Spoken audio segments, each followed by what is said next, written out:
Hello, everybody. Welcome to Broadway.com's Live at 5. It is Friday. Let me say it again. It's Friday. Yes. May 3rd. I'm Beth Stevens. And I'm Andy Lefkowitz. And we are here in the studio with Mr. Eric King. Hello, everyone. He looks so handsome. Look at Thank that. you. He doesn't do jazz hands like Caitlin does. He's got his own thing. We have a very special guest today. We sure do. We have 2019 Tony nominee Brandon Uranowitz here from Burn This. Woo! 3 Tony nominees. Three-time Tony nominee. Yes. Yes. We'll get to Brandon, but first, our top 5.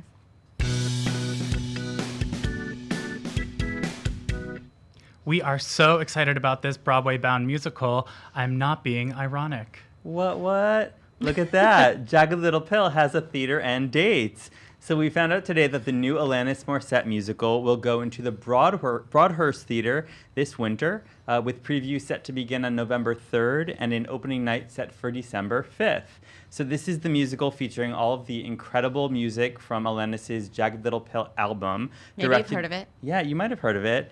Directed by Diane Paulus, featuring a book by Diablo Cody, a fantastic creative team. What's it about? Yeah, so that's a really legit question. I didn't get to go see it in Boston. So Jagged Little Pill tells an original story about a family grappling with uncomfortable truths and many of the urgent issues deeply affecting our community and the world today. It sounded like a high school like science report. But Or like like a lot of shows. yeah, We're all grappling very with issues. abstract, but that music is incredible. Yeah. Casting is to come. We can't wait. And good morning, Ball, to more. Ooh, Good that's one, cute. Eric. He's so good at this. Hairspray, starring the one and only Michael Ball, is returning to London. Look, anytime Oh I my get to see God. Hairspray, I'm happy. Michael Ball will reprise his acclaimed performance as Edna Turnblad. And this reunites the original director, Jack O'Brien, and original choreographer, Jerry Mitchell. What can I tell you about this? It won the 2008 Olivier Award, won the Tony Award way before that, and it will play the London Coliseum beginning April 23rd, 2020. Oh, that's so far away. He's very far All away. right, I'll just put it in my calendar. With an opening night set for April 29th, musical will only run for 12 weeks. So I'm going to What? London in 2020. Oh my gosh. Now you all know where I'll be. And 2 stage vets are headed to Anatevka. Yeah, so this is exciting. Trevor Nunn's acclaimed West End revival of Fiddler on the Roof will welcome Maria Friedman and Anita Dobson to the cast in June.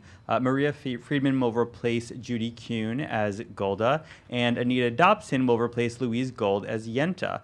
They'll kick off performances on June 18th, and go check them out. We love a fiddler revival, don't We we? sure do, yeah, Yeah, we whether in Yiddish or in English. Or in British. Or in British, yes. And 2 Oscar winners are bringing this Tony-nominated play to the big screen.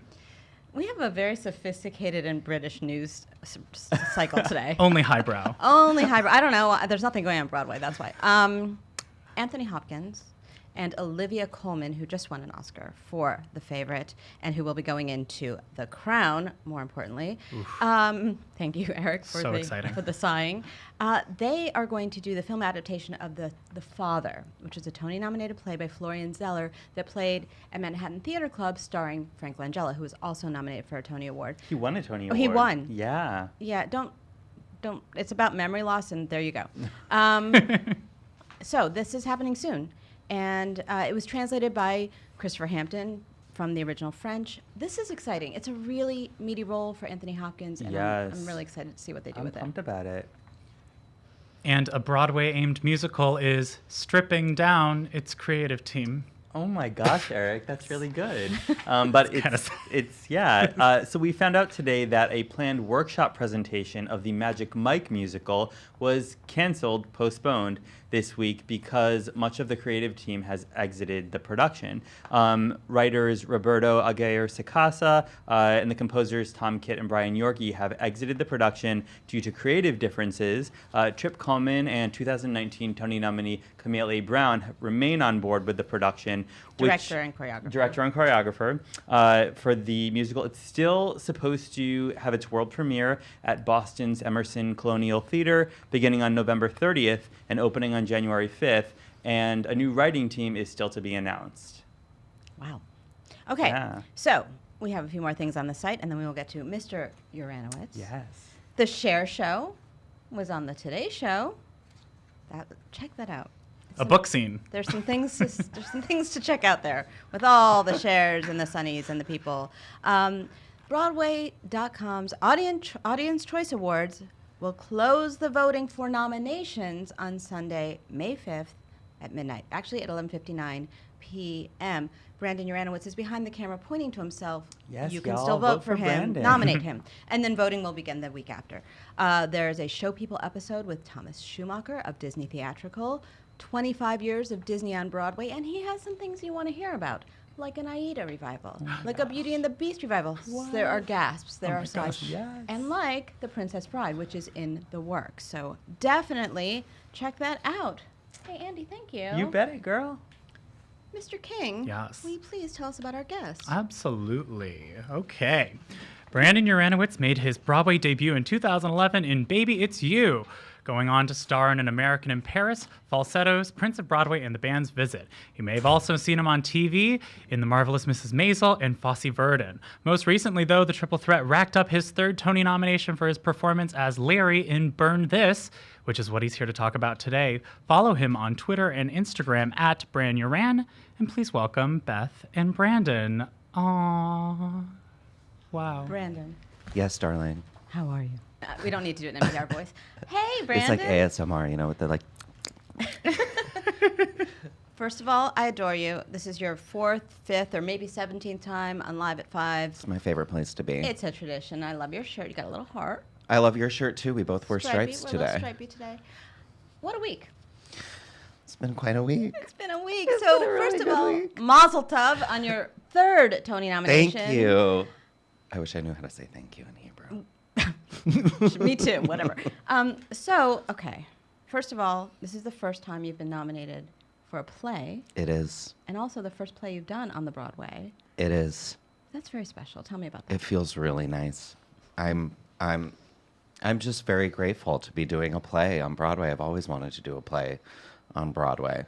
Yeah, and to be recognized by the community in this way for my work in it is like, I'm floored. I'm stunned. I love the Broadway community more than anything. This is such a great class of Tony nominees. These are working actors. These are people who are always around. Your category has people who do musicals and plays, which is very special. I was trying to I've been sort of making the rounds talking about this musicals versus plays thing this Making week the a lot, rounds. making the rounds. Just talking a lot about it because And we're talking about Gideon Glick and Benjamin Gideon Walker. Glick, Benjamin Walker, Bertie Carvel, Robin DeJesus, Who was just myself. here. There you go. Yeah, I mean it. I was thinking about it last night and I looked it up because I was curious. Between the 5 of us, we have like 14 or 15 Broadway musicals. Oh, I love it. Yeah. I love it. But none of And you l- are having to do that right now. No, we're not having to sing, which is stunningly beautiful for me. But I love that these are people who constantly work. You, for example, you're always doing something. And even when you weren't in a Tony-nominated role, as you usually are, you were in The Band's Visit, which just won a Tony Award. Oh my God. Was that fun? It was like that entire experience caught me so off guard. I hadn't replaced since like my first job out of college. I hadn't done that before, and I was sort of just like expecting to be the Like sort odd of man out. like the adopted child, and I was just like ready to just sort of be alone and just go and do my job and enjoy it. But they were the most beautifully welcoming, generous, kind. I have not a single bad thing to say about that experience. It was truly magical. I love it. Yeah. I was very sad to see it go. So now that you've been nominated for three times, it's like old hat, right? Like so boring. No, not even remotely. Because the thing is, it's not like it's not like I'm working a regular 9-to-5 job and I've got employee of the month 3 times. You know what I mean? It's like, they're for very different Yes, they are. projects. So, to be validated for your work in any given unique project is such an honor, and especially this year, just being with so many of my close friends, Yeah. Well, Well, David Furr was just here. ugh, my love. And that's what he said. He said he felt a little embarrassed to tell us that you're having a bromance. I mean, He shouldn't be you should be embarrassed. proud. He should be very proud. Uranowitz. I'm proud. Uranowitz. 2020. That's right. Coming at you. What is it like? Okay, we're just gonna have to go through it. I'm just gonna be. do We're, it, do we're it, do it. honest. Let's We're do gonna it. be brutally honest. I don't operate Let's any other talk way. about your entrance and Burn This. What are you wearing? An 80s power suit that I fully intend to steal. Let's Sorry, talk about Clint, all of your. like it's mine. Talk about your costumes. Clint Ramos is the costume designer for Burn This. Yeah, and He Tony knows his nominated eight- for Torch Song. Tony nominated this year for Torch Song. Yeah. Tony winner for Eclipsed. Yeah, And very talented, and he knows his 80s fashion. he sure and you does. sure do get to show it off. I want it Walk all it- for my closet. Really? So I've got my 80s power suit, which is like my Shoulder pads. introduction to Larry. Shoulder pads, big blousey, like silk Pirate top, shirt, you know, yeah. penny loafers, and an earring. I really hope people notice the earring. It's like a subtle little, thing, but It's important. it like as Yeah. soon as I put it on and looked in the mirror, I was like, "Hi, Larry." You found him. Yeah, I found him. And then I've got my, the famous tidy whities moment. I didn't want to say it. Yeah. Yeah, Mhm. yeah. And then I've just got like a slew of Cosby sweaters. And Wait. I mean, what a comfortable situation. It's just like the best. It's the oh, and a Mickey Mouse. Oh, and a Mickey. How can we forget the Mickey Mouse T-shirt with my like tie themed The PJs? like balloon like hammer parachute pants, yeah. Parachute pants. That's what I was looking I was for. alive back then. Yeah. It's a lot. Yeah, no. When I read the script and when I got the job, costumes was obviously the last thing I was thinking Yeah, of about. course. And then I got there and I was like, oh, I've got like 7 costume changes. Hell yeah. Like, this is amazing. It's just the icing on top of this really gorgeous 80s cake. Confirm or deny, Adam Driver is an oak tree because he's a giant. Confirm. Okay. Thank He's a massive human being. you. He is, In and fact, he's not that tall. He's there just was a big guy. He's just. No, I mean, big. he's tall. He's built. he's from I the don't think- I Midwest. don't think He's we just could get like our arms a around him together. corn-fed, like, Corn-fed. you know what I mean? And also, like, the thing is like, he's so massive and Carrie is He's so this life unbelievably dancer, petite. Tiny. There's a scene in Act 2, this like breakup scene, and I'm just sort of, Larry is sitting there observing on the couch. And there's a part where I look over and he's standing in front of Carrie. And I'm not joking. Every single fiber of her being disappears behind him. He I eclipses her. cannot see her. It's an eclipse. Yeah, complete. It is a complete Adam Driver eclipse. I'm sorry that she just disappears. for you Also, like like, I don't. I mean, not that I need to be like, You make pushing up for it other in hair, articles. though. You Yeah, make yeah, up for I hair. sure do. Especially in this show, which is just like, that. Yeah, it goes straight up. Yeah. There was like an article written about Adam Driver's like size in Mammoth this being, show. yes. Yeah. And it's hilarious and I highly recommend Go you read check it. it I out. think it's on like The Cut or something. Yeah, go It's check that really funny. I know. But on a more serious note, you're playing a gay character who is openly gay in the show. Mm-hmm. You're an openly gay actor. That's a big deal. Yeah. That's not a shock. but That's not a shock. I'm not. It's absolutely That's not a thing shock. that we already know. Yeah. And I think that's really important for you. But also in the context of the show, there are slurs, Mm-hmm. and there's kind of the feeling that was around at that time. It's very much a period piece. It's set in the late 80s, and it was not updated for this production, No. importantly. But I think that the audiences are updated, and they're shocked by that. Is that true for you, as just listening to them Yeah. react? I mean, there's a moment in the play when Adam Driver's, railing on like against, the gays with Carrie. And he says, so the 3 of you lived here, you and the 2 faggots. And you can hear a pin drop in the audience. audience and doesn't I know what think, to do. No. And I think it's very shocking, but it's extremely effective. And perhaps, and I don't know, I didn't see this play in that time period. Yeah. I read it. It was such a popular play to read and to sort of see regional It still productions is, of yeah. it. It's just Lanford Wilson's work was just really reaching a lot of people at that time. I don't know that it would have even been noticed at that time in the same way. You know what I mean? I don't. It was like part of the vernacular. of Yeah, the- it was just. It wasn't. probably considered as derogatory as it is now. You know, Yeah, it was exactly. just something that it was probably funny back then. Honestly, it probably made people The reaction laugh was probably very different. because this guy was a novelty. We weren't really seen necessarily as equal parts of the human race. So like we, you know, to joke about that and to like throw out these derogatory terms was kind of like, oh, ha, ha, ha, they're not real anyway, kind of thing. Yeah. You know, so this is very, and also what I love about the play is like all of the politics of the time are not really explicitly discussed, but if you are successful in evoking the era of that time, all of the politics of the Reagan administration and just like ignoring the AIDS crisis and all of that. If you're successful in evoking that time period, it will sneak into your experience of the show. Absolutely. And You know? I felt like when I first read the play a long time ago, I felt like, oh, the funny gay roommate. And it feels like a trope, right? Yep. But in this production, and I haven't seen a lot of productions of it, I saw one, whatever it was, 15 years Yep. ago. But in this production, it's so deepened, and he's not just a funny gay Yeah. throwaway character. Well, that was my goal. That was like my mission with playing this part, and a huge part of why I was so excited to do this play and play this part, because there is the easy trap of falling into playing a trope and a stereotype. And you know, back in the 80s, it wasn't a trope. This was a novelty for Yes, audiences. right. You know, this was before Will and Grace. This was before Modern Family. It was before all of that.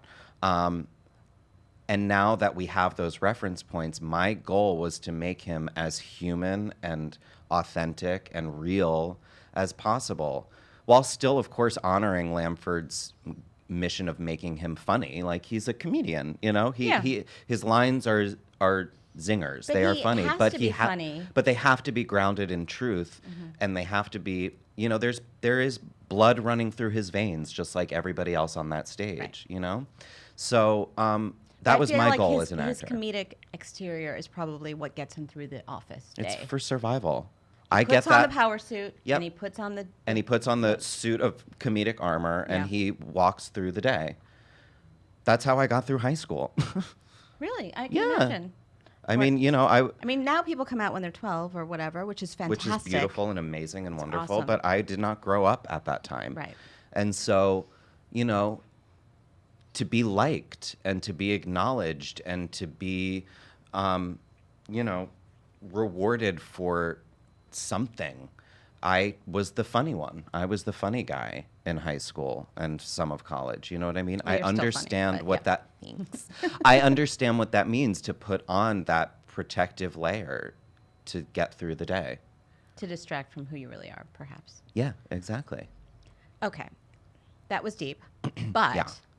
you're a 3-time Tony nominee, and there are some people out there who are first-time Tony nominees, like Adam Driver and many other people, Caitlin Yeah. Kinnunen and Derek Baskin. Let's go through some advice. Okay. Okay, because you know how to do it. There are, first of all, it's only Friday. It's only Friday. How many interviews have you done this week? Give us a number. 60. I mean, like between the press junket, Yeah. like the. I mean, Yeah, I'm the whole including. That thing. was one morning, but that One was morning probably was like just- 40 interviews. You know what I mean? Yeah, like Like let's 60. say like 40, 45. 45. This will count as a half. Yeah. No. It's so deep. This counts as 2. Yeah, this It's counts as 2. This two. is like a It's longer double. one. It's You know what I double. mean? Yeah. just you. And it's with you, Oh, I love Beth. you. Come on. I know we're so attached. So what's your advice? Because I always say it's like a sprint and a marathon. You have to do your shows. You did 40 interviews in the morning, or 45, and then you went and had Two a two-show shows. day. This is not a short play. It's not long. It's easy to sit through. I'm not saying that. No, it's And not. It's just not. It's it a goes by full-length play, very quickly.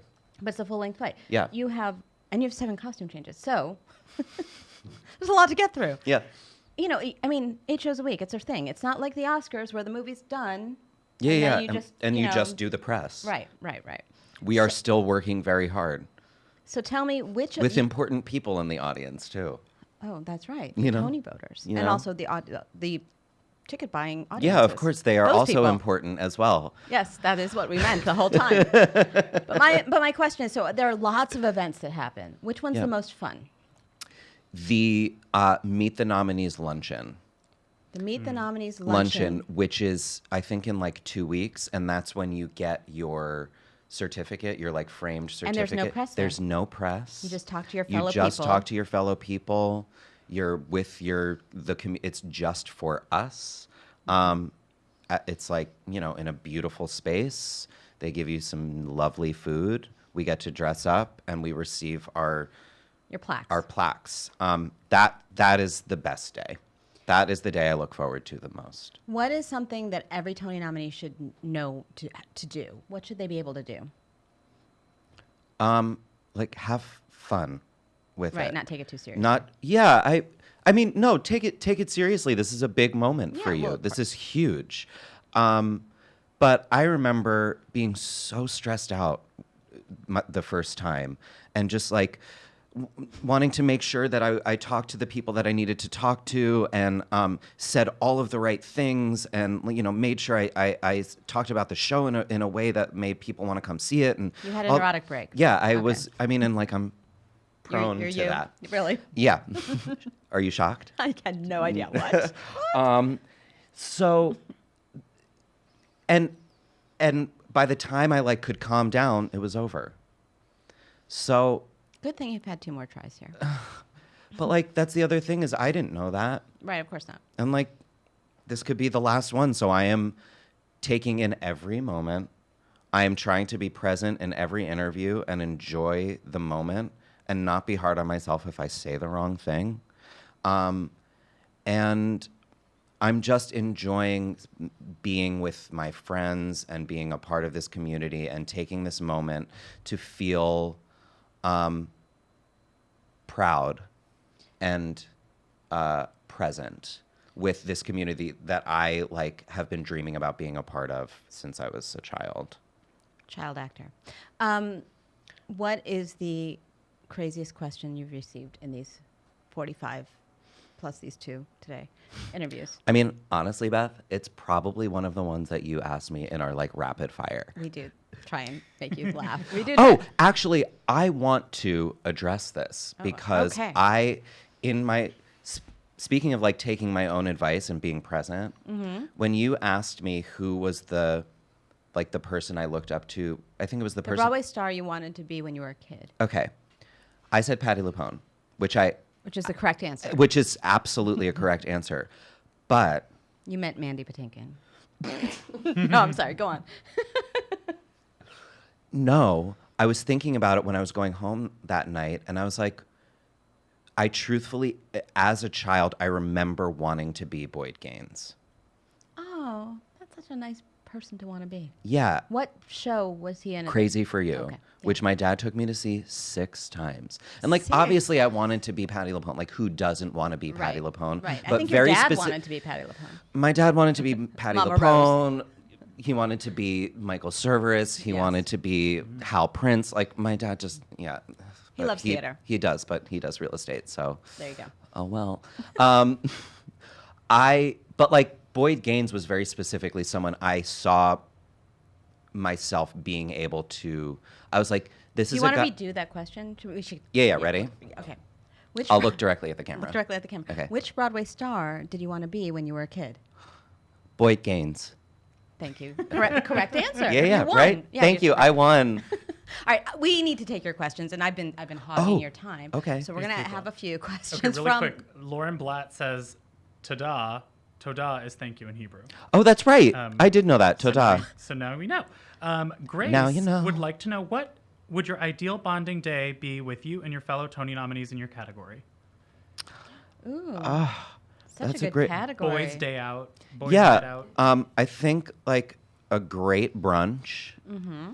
Like a really great brunch. And then I mean, maybe I'm biased because I live in Brooklyn, but like I'd love a little Brooklyn jaunt where we could like chat about the season, maybe chat about being in musicals versus plays. I'm like very curious to hear what they think about that whole thing and Interesting. how that transition was for them. Because it doesn't really get like talked about much. We don't talk about that a Boyd lot. Gaines has a, Tony Award in every category. I just want to point that out. Yeah. Every acting category, not every. Every Not all category. 26. Yeah. Lighting you know, design too. Lighting design. He's Yeah, working yeah. on it. He's working on it. Um, I'm sorry, Eric. Do yeah. you have more questions from our fans? There's one more. I think we can do one more. okay. Nina would like to know, who's your Tony's date? Yeah, who have you taken? Well, How does this work? How many tickets do you get? you just get one. Okay. And then you can buy other ones. I see, okay. And so How does this work? obviously my dad buys his tickets. He You guys go insists back on and being read Brandon's fresh face and learn about his dad. It's fun. You'll like Yeah, it. no, you'll appreciate it. You'll learn a lot about me through It's vis-a-vis many my years dad. ago. You're going to have to scroll and scroll. Yeah, You'll yeah. find Oh, him. I It'll be forgot good. about that. God, I love you. Oh, I love you too. What were you talking about? What was the question? Who's your date? Oh, my date. I, of course, would love to bring my boyfriend of 8 years, Zach, but he is currently in China doing American in Paris.